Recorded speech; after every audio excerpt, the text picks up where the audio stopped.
Welcome to today's webinar presented by Evangelical Christian Credit Union. I'm Mark Jones, a Vice President and Senior Banking Consultant with ECCU. I'll introduce our presenters in just a moment, but first let's find out who's registered for this webinar. Today we have 75% of the folks that are registered are from churches, and we have 5% from Christian schools and mission sending agencies, and another 20% from other ministry organizations. We have folks from 30 states, literally across the country, and we also have ministries from 8 other countries around the world. So wherever you are ministering today, thank you for joining us. Again, I'm Mark Jones. I've been serving ministries at ECCU for more than 25 years.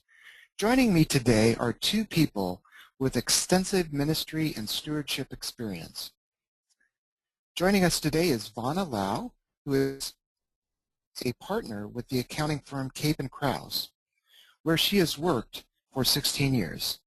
Vanna has extensive experience working with ministries and is a frequent speaker around the country and co-author of the book Essential Guide to Church Finances. Great to have you with us today, Vanna. It's good to be here. Thank you. Also joining us today is Ingrid Robinson, who has over a decade of experience in ministry finances. As a member of the Heart of the Bay Christian Center in Hayward, California, she was instrumental in establishing financial programs for the church's members. Ingrid sits on the boards of 2 Bay Area churches and the San Francisco chapter of the Financial Planning Association. Welcome, Ingrid.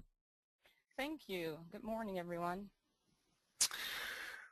Well, no matter the length of time you've spent working with your nonprofit organization, I believe we will cover some topics today that will help you in your budgeting process. Today we intend to cover aligning your budget to your mission or your strategy.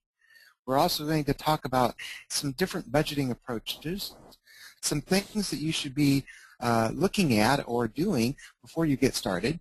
We're going to talk about the budget preparation and the approval process, and then we'll also talk about once you have a budget, what are some key things you need to be doing at that point in time. But before we get started, we have a poll question. And our first question, it will pop up on your screen here. How effective is your ministry's current budgeting process? And what we'd like you to do is select one of the 3 options here that you feel like you have a very effective budgeting process. It's smooth, it's somewhat effective, it's okay but could use some improvement, or we need some help. And as soon as you have a chance to select one of those, we'll present you with the results of that. It'll just take just a moment.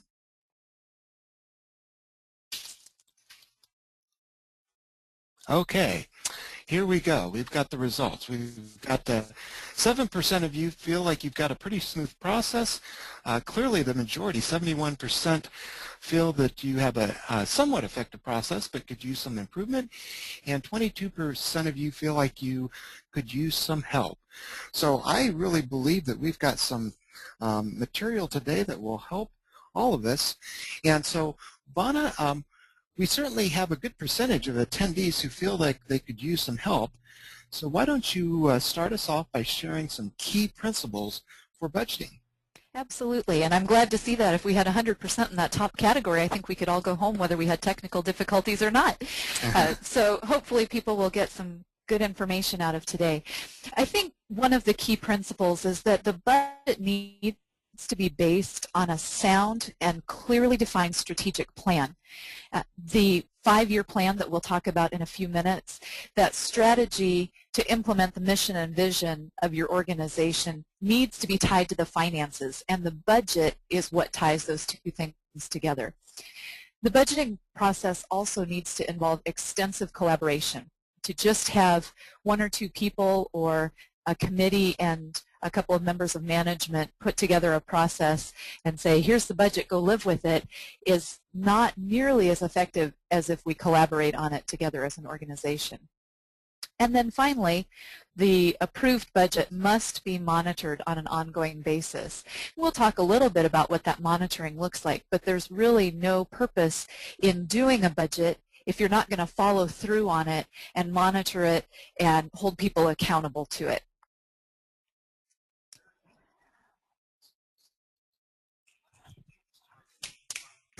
Vonna, very good principles in talking about developing a budget.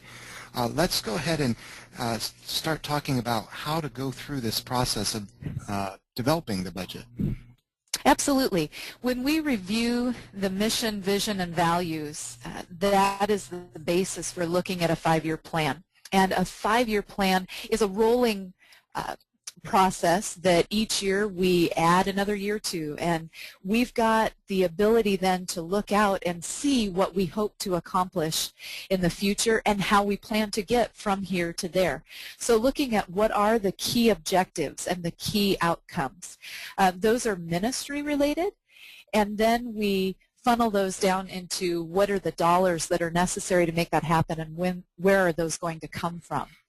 So determining or forecasting income. We can't just hope that when we budget expenses, the income will come in and align with what those expenses are. We really need to be realistic and forecast when those are, as well as when they might come in, different times of the year.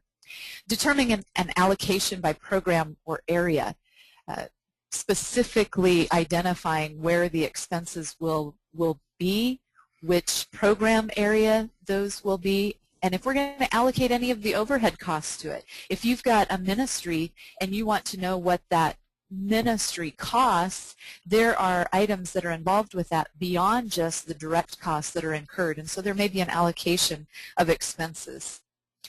Communicating that allocation. If I'm a ministry department head and I'm responsible for my budget, I don't want to just get my budget and find out that dollars have been allocated to it. I want to know that up front. I want to be able to plan accordingly. And so throughout this process, I think one of the things you'll hear today is communication is so important. We're talking about numbers, and we don't always think about communication when we think about numbers, but those two really need to go hand in hand for it to be an effective process.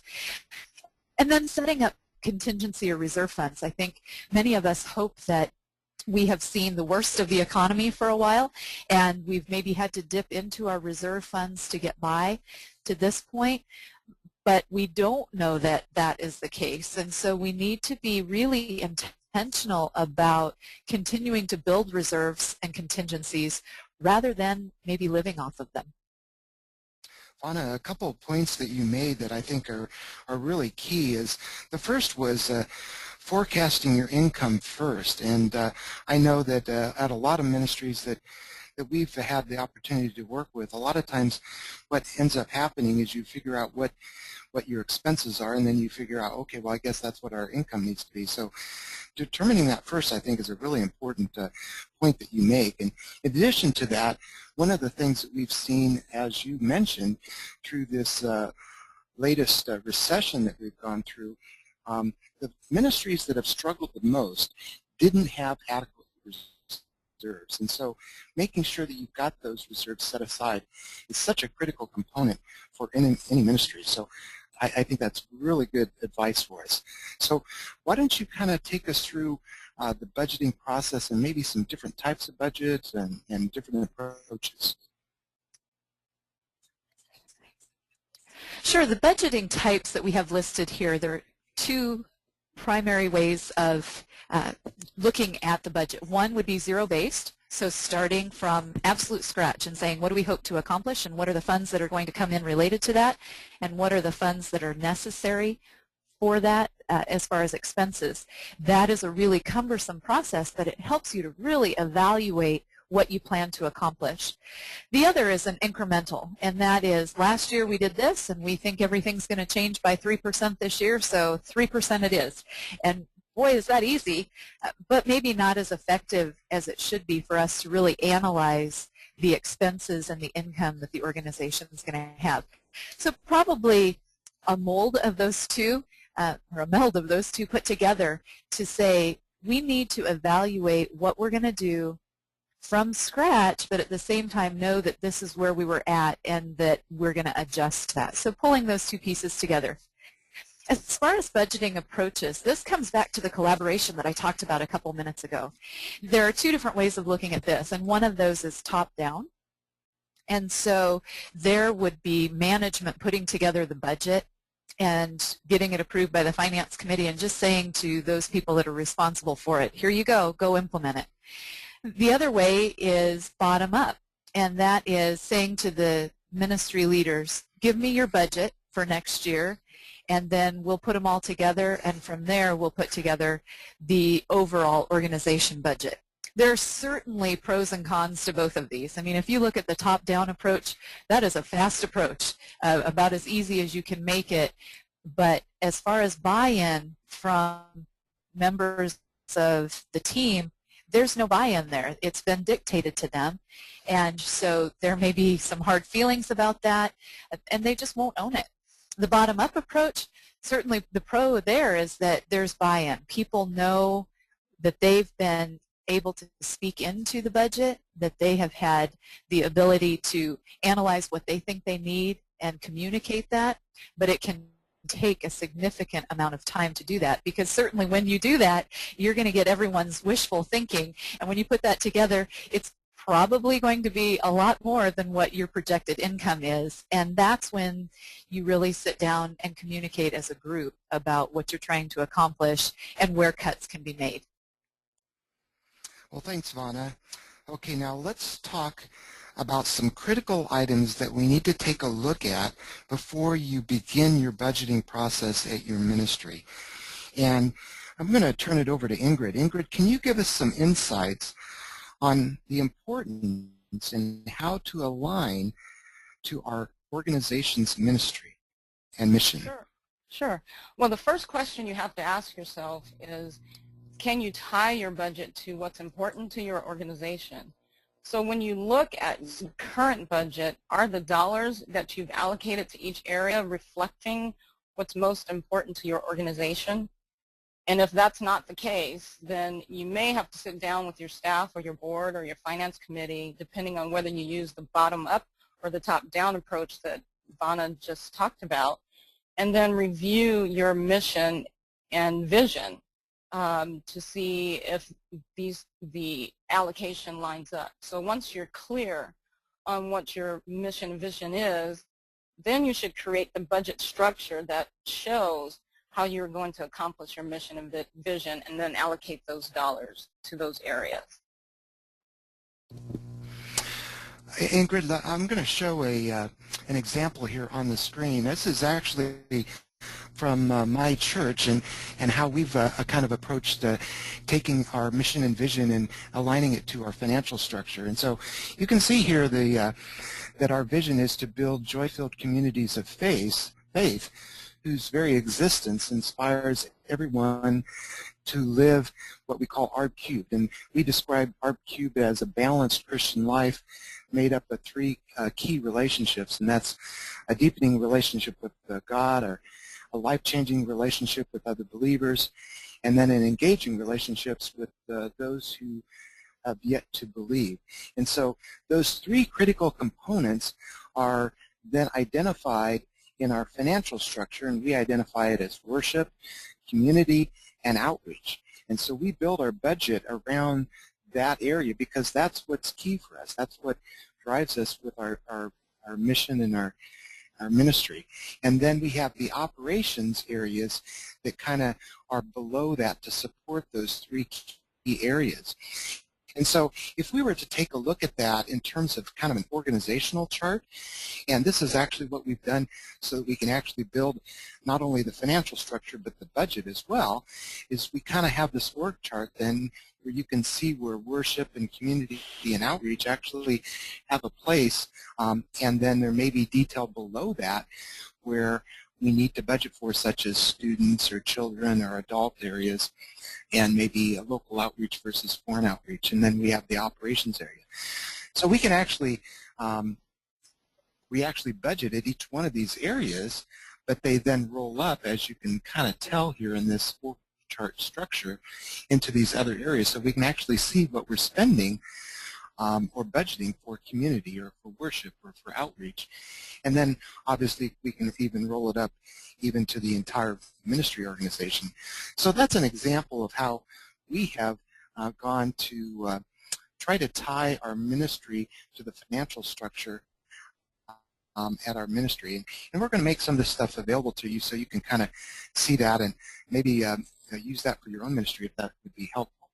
So, so we've talked about the importance and how to set up our financial organizational structure so it aligns with our mission. So Ingrid, can you share some other important points as we go about budgeting? Sure. The next important point is your chart of accounts. And I like to think of the chart of accounts as the skeleton that holds everything together.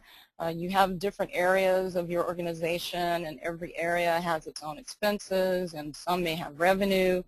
And the chart of accounts brings all the pieces together in an organized fashion. It's not only the foundation for reporting, but it's the foundation for setting up your budget as well. So when you look at your chart of accounts, is it easy to understand? You want to keep it simple. The account line item description should, for the most part, be general in nature. For example, you don't need to have a separate line item for children's supplies, worship supplies, youth supplies. You just need one category for ministry supplies.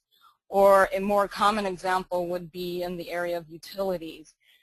It's not necessary to have a separate line item for gas and electric, water, and garbage. All the expenses can go under one general category for utilities. And then the second thing, you want to make it, the chart of accounts, meaningful to your organization. So based on your organizational structure and reporting needs, you can set up your chart of accounts to fit those needs. And finally, you may want to use a department program structure, especially if you're using QuickBooks. QuickBooks also has a class functionality that will help you with your reporting needs, and we'll talk about that later. And if you're using Shelby, you can set up a department for each area of your ministry that has a budget for which it's responsible for, and then build separate profit and loss accounts for each of those areas. Now, Ingrid, I believe we've provided a sample chart of accounts that folks can take a look at here. So why don't you kind of talk us through a little bit of that? Yes, sure. Well, it wouldn't be a complete chart of accounts if we didn't first show you the balance sheet. But since this is a webinar on budgeting, I'll just say, generally speaking, that the balance sheet is where you will find how much cash you have on hand, what the value of your assets, such as your building or equipment are, and then how much you owe others, and then the fund balances of your restricted income. But on the next slide, we have the account listing for income and expenses. Now, these are the accounts you will use for your budget. You can see that it's organized with major headings for income, cost of goods sold if you have a bookstore, program expenses, salaries and benefits, operations, etc. And then underneath those major headings, there are sub-accounts that you can actually use to assign budget dollars to. So this structure is really beneficial for reporting in QuickBooks because you can collapse the sub-accounts into the major headings, and then your reports will show, the one general category with the total of all your sub-accounts. And we'll talk more about that, why that's beneficial later. Now I want to come back to the class functionality in QuickBooks. You remember the organizational chart that Mark talked about earlier. You can set up a class for each one of those areas of your ministry that is responsible for a budget.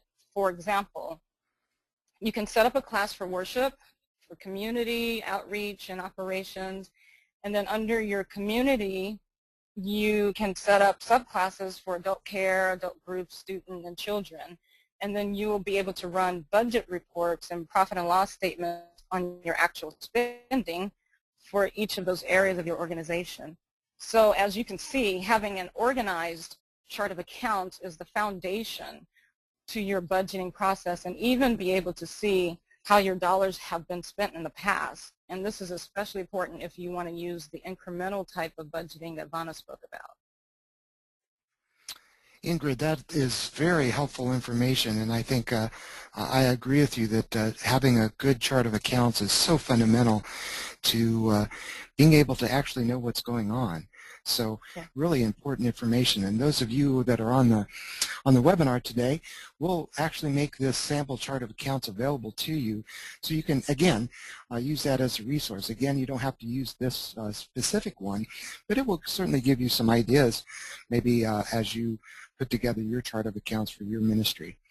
So we also want to talk about the actual putting the budget together on a spreadsheet, because we usually start there. So Ingrid, could you kind of now talk us through about creating a budgeting spreadsheet?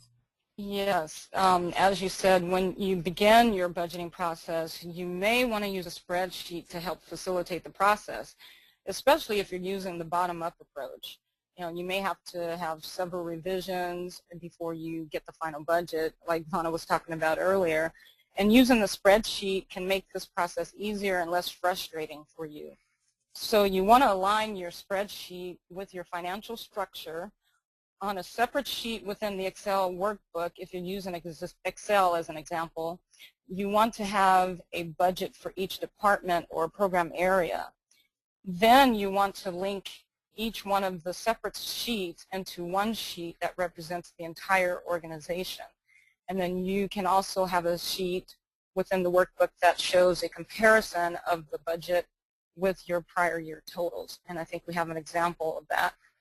Yeah, we sure do. Let me toggle over, and we'll actually show you a sample spreadsheet that, again, we'll make available to you. And so you can see here on this particular spreadsheet, you can see along the bottom, you can kind of see the different tabs, and there's many tabs in the spreadsheet, so we won't go through all of those. But you can see here, for example, we have worship up, and so we could actually take a look at what has been budgeted for, let's say, program expenses. And so you can see here, as that opens up, you can see all of the data then that is applied to that, and all then gets rolled up to the program expenses area. So we actually build that budget for each individual area that we have identified, and then all of those then roll up to what we call an overall budget that would include all of those different areas. And this then would show us what is going to be occurring for our entire organization. And again, we've got the income side addressed, so we can actually take a look at our giving and how we've figured out the giving for the year. We can also then take a look at the expenses by the broad areas and kind of see where those are happening. And the spreadsheet also has even the previous year's budget in there, so we can kind of take a look at that. And then Ingrid also talked about comparing to the previous year, and the spreadsheet's got a way in there so that we can actually see by each individual area what has happened, whether they are spending more or having more income or less income, and it actually shows us by area. So we can tell that as well. So again, this is just a sample spreadsheet that we will make available to you that you can use, or you can, again, just use as a resource if it is of benefit to you. So let me toggle back over here to presentation, and we'll continue on. So why don't we jump now into budget preparation. And Vanna, can you share with us some practical advice as we go through this budget preparation process? I think we've done a good job of setting up now getting into the nuts and bolts. So what we've talked about to this point has been important for us to understand the concepts, to prepare for what we need to do. But here we go. This is one slide where we've put a lot of just how-tos on it. The first thing I've got there is to definitely involve department and ministry leaders, as we talked about the bottom-up approach. However you want to do that and to whatever extent you want to do it, make sure that they are involved. They need to justify their budget.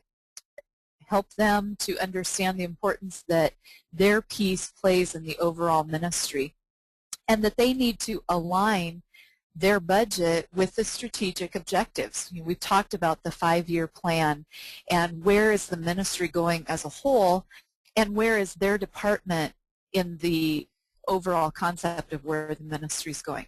Help them to understand that, because as you do that, you're going to be able to see where some of the expenses overlap.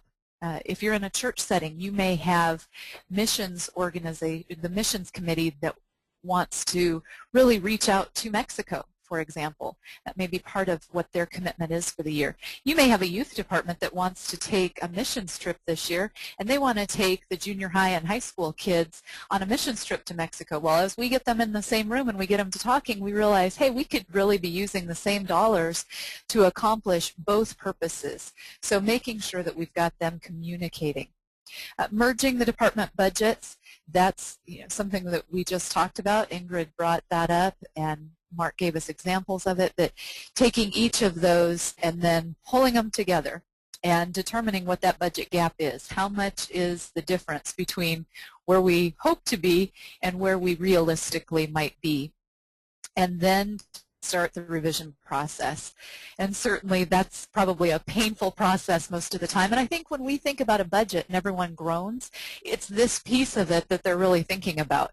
Because we can put together the initial numbers and we can implement it once it's done. It's that in-between stage of what do we cut and what do we, who do we tell no? I think that's something we don't like to do either. Then spreading the amounts by month. I would say that most of the people on this call, if I say to you, what is the largest month for donations, you'd tell me December.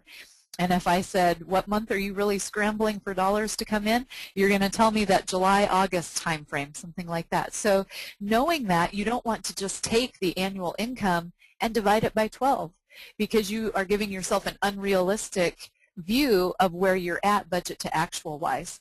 So look at how the money comes in and when the money goes out, because like with income, expenses go out at different times of the year, and you really do know that. So pay attention to that, put that in there so that you can really track the budget to actual. And then the last one, I probably have some people right here that just cringed and wanted to maybe even shut off this webinar when you looked at preparing more than one budget, because one's bad enough. Why would I possibly want to do more than one? But this is not that complicated of a process once you've gotten through your initial budget. And I've suggested that you have a budget prepared for a surplus and a shortfall. And if you take the overall ministry budget and then tweak that for what would we do if we had additional funds come in, or where will be the first places that we'll cut if the income isn't coming in as projected, it will really help that process when either one of those occur, because now you're still lining that up with the vision and mission of the organization, the strategic plan that we talked about, but you're taking out the emotion of it, because when money comes in, most of us as ministry leaders are more than happy to put our hands out and take whatever piece of that we can get. But at the same time, when the money doesn't come in, we're one of the last ones that want to open our hands and make that available to be taken away. So by doing that in advance, we're all agreeing on what we're trying to accomplish as a ministry, and we can just implement Plan B, if you will, when those situations arise. And again, it helps us to take out any of the emotions that are tied to that.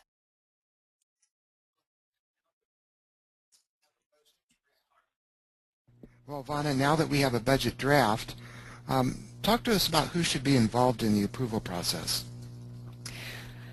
Well, we have 4 listed here: leadership, finance committee, the full board, and the congregation, for those of you who have churches and for those churches that are congregation rule. The leadership is the primary group of people that are responsible for that budget process. So they're the ones that are going to be working with the ministry or department leaders to get the budgets from them, to make sure that there is buy-in, to make sure that what they're trying to accomplish isn't duplicated somewhere else. The Finance Committee is the governing structure that has the most involvement. And once leadership has put together what they believe is a reasonable and appropriate budget for the ministry, they would present it to the Finance Committee. And it's the Finance Committee's responsibility really to challenge that, to push back, to make them consider things that they hadn't considered before. So they're more involved in the detail of it. Once you get up to the full board, that should typically go fairly smoothly off of the recommendation of the Finance Committee.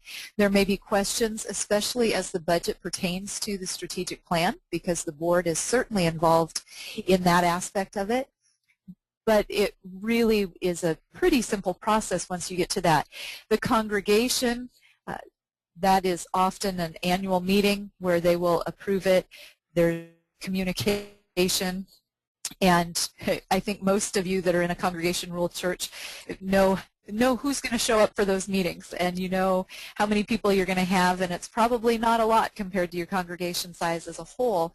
But you need to be prepared to present a good budget to them so that they have confidence in the leadership of the church. So the information that you present to each of these becomes less detailed as you go down that list. Most detailed at the leadership, and by the time you get down to the congregation piece of it, there they need to know, do you have a balanced budget? What process did you use? And they probably care more about the process than they do the numbers overall. All right. Well, I think we're going to talk a little bit more about the information that we're going to be presenting as well. But let's jump to the next poll question, and we're going to be asking you to answer what accounting software does your ministry use. And you have 5 different things here that you can select from, either QuickBooks, Shelby, ACS, Logos, or other. And we know that there's a lot of options out there, but we're restricted to only having 5 here, so we'll see what folks are using. So we'll give you a second to answer that, and we'll give you the response in just a moment.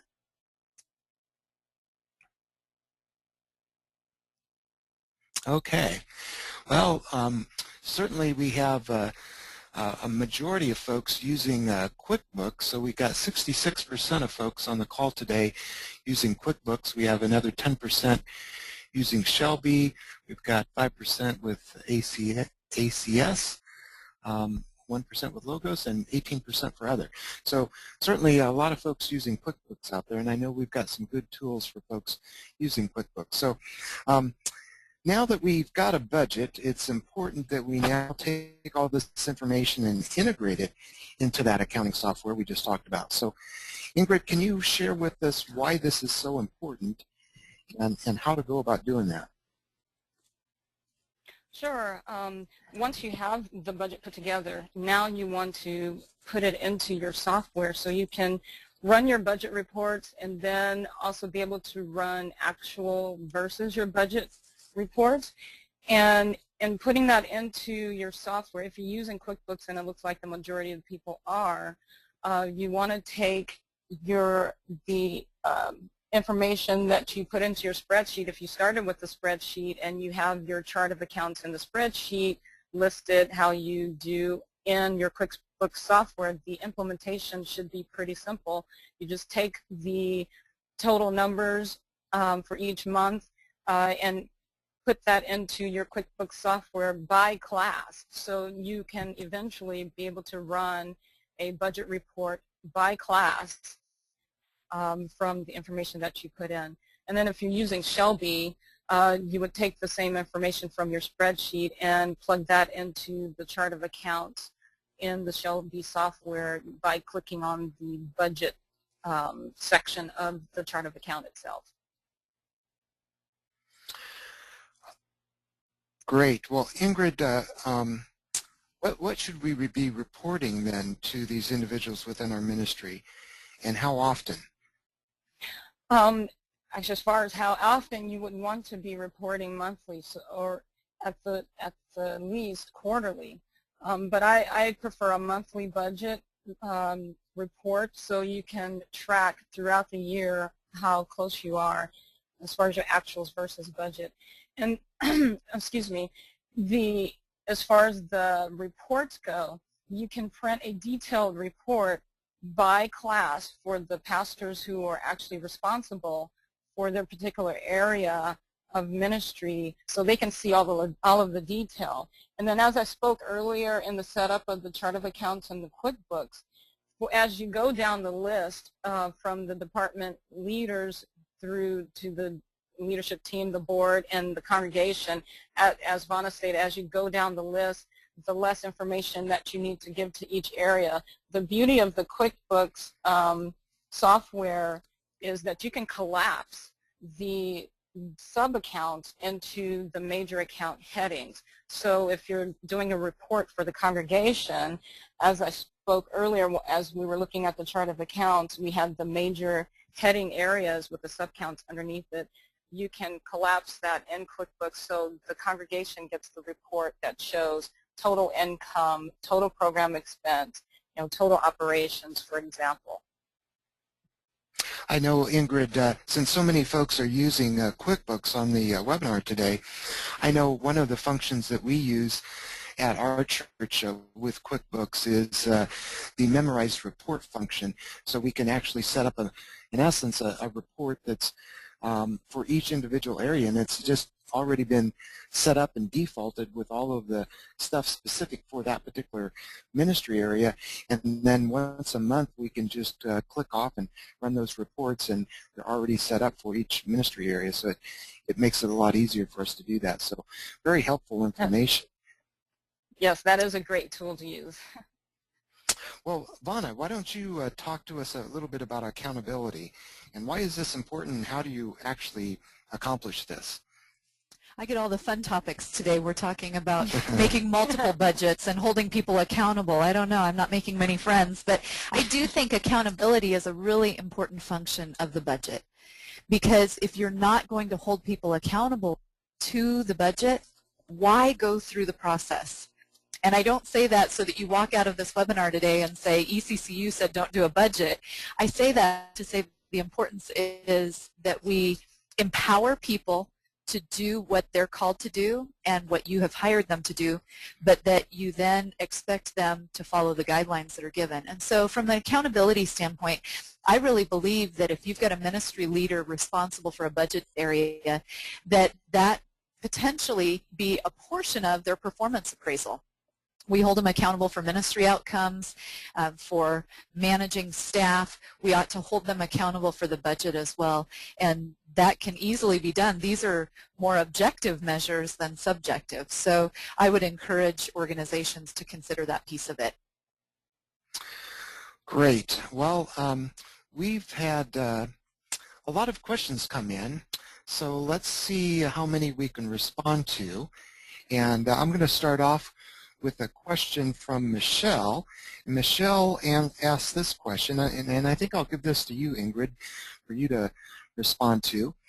She asks and says, budgeting primarily includes income and expenses, but how do you include restricted funds in the overall snapshot of your budget? If you look at the example chart of accounts, we did include line items for restricted income, so you can have that in your budget as a separate line item for the restricted income if you would like. But I think the major areas that you are going to budget are the general income and expenses for the overall budget of the organization. I know for our organization, just to tag on to what you said, Ingrid, when I built the restricted funds into the budgets for the areas, like the worship area or the outreach area, it would get really confusing for the the ministry staff. So what I ended up doing is separate it out and have it be a separate class altogether. And so basically that particular ministry area is responsible for two budgets. They're responsible for outreach, and then they're also responsible for the restricted fund that we've set up for outreach as well. And so they understand that both of those work together. So that's kind of how we've done it as well. Vonna, I have a question here from Jerry, and Jerry asks, what is an acceptable reserve target as a percentage of your overall budget? A lot of people ask that, and when we give the answer, a lot of people don't like the answer to it. A typical recommendation is 3 months of expenses, and I think a lot of people look at that and say that's just not even possible. There are ministries that are doing that and more, so it is possible. But I think if you are not there, just start with some small targets and work your way there, and work those reserves into the budget. So budget the surplus so you can get there and determine what period of time you want to be able to accomplish that within. But I would shoot for 3 months. Great. Well, I know one of the resources we're going to make available to everybody on the call today is a white paper. It's called Cash Reserves, How Much is Enough? And one of the things that we've done in that is we've actually taken an approach that will help folks identify 3 specific areas where they really need to have operating reserves. And if you go through a process that we've suggested, you can actually determine that unique number for your particular ministry. While certainly 90 days is a good target for all of us to shoot for, there are some ministries that probably will actually need more than that. And there may be some that you need less, but you can actually figure out by kind of walking through a process. And so we've got a white paper that will help you do that today, and we'll make that available as a resource. So, well, here's another question, and Ingrid, I think I'll ask you this question. The question is, this is from Chuck, and it says, can QuickBooks handle additional budgets without messing up the operational budget? So, I don't know if you know the answer to that, but maybe we can take a stab at it. I guess if I understand the question correctly, you can set up a budget for your operations using a class for operations. And then if you have, I'm not sure what other budget besides the other departments within your organizational structure that you would want to set up a budget for. But if it's I guess if it's a separate, maybe a parachurch, if you have a school underneath your church, if you want to set a separate budget for that, then you may need to set up a different company. If it's a school that you're thinking of that you need to set up a budget for, I would do that totally in a different company. But if it's all under the church, you can have separate budgets for each class within the church. Well, and I think if he's referring to the budgets that I spoke about with the surplus or the deficits, you're not going to do that necessarily within the software, but you would have identified which line items would be changed and could then go back in and change the budget accordingly. So you would really probably keep that on a spreadsheet, but it's not going to be typically that 50 lines are going to be changed if you have more or less. There will be a couple of key areas that additional budget would impact. Yeah, that's a good point. Let's try to take another question here, and Vonna, I'm going to give this one to you, and it's from Tyler, and it says, what percentage of the budget should be for staff salaries and benefits? I give you all the good ones, don't I? Yeah, I appreciate this.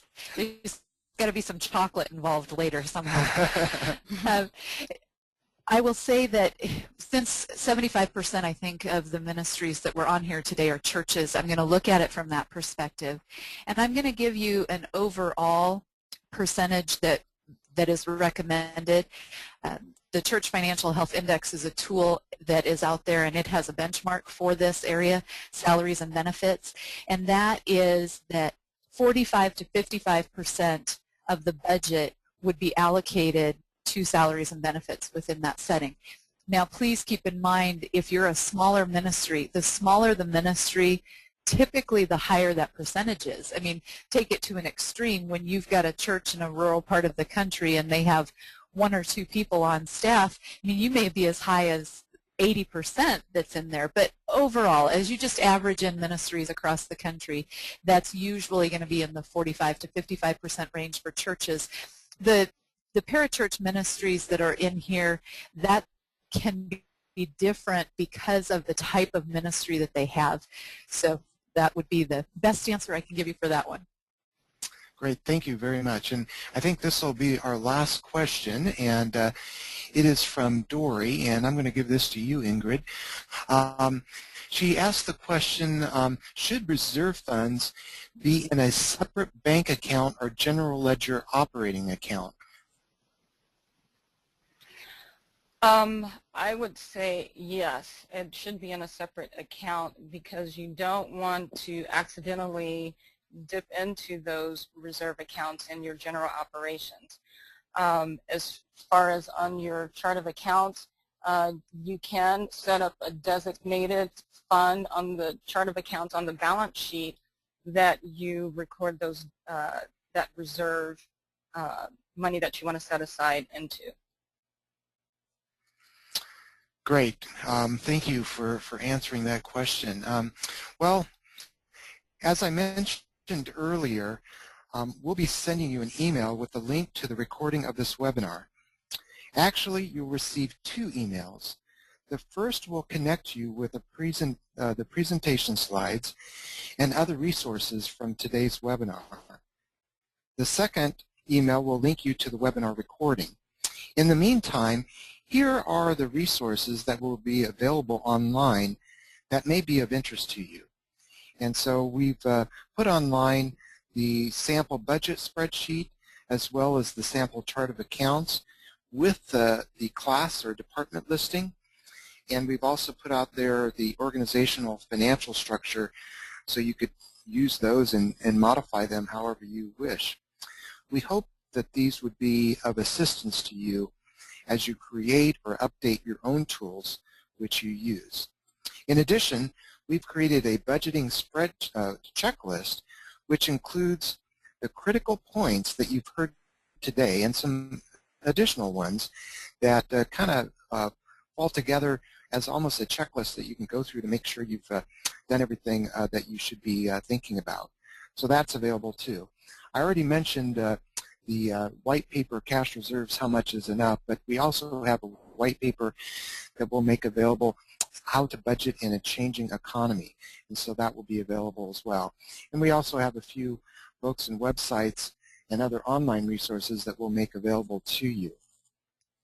We wanted to make you aware of an upcoming webinar that we have that will be occurring this next week, and for those of you who want to maybe take the advanced class, you can register for an advanced budgeting class. We're going to be really focusing on things like how to project or how to forecast your revenue or your income. So we're going to talk about some approaches that would be best class for that. So if you're interested, you can sign up for that and you can see the information on the screen to do that.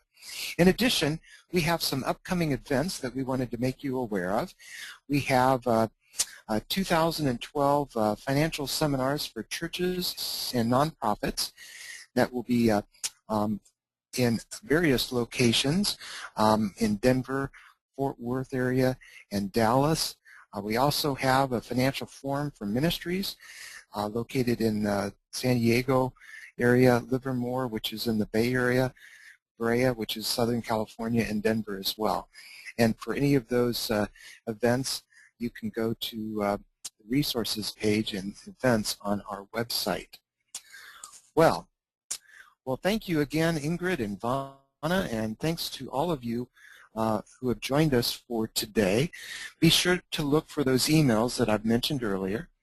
Also, if you'd like to learn how partnering with an ECCU Ministry Development Officer can connect you with additional financial tools and resources, please contact them by the phone or email shown on this screen, and we would be happy to help you. That concludes today's webinar. Thank you for attending. God bless you all.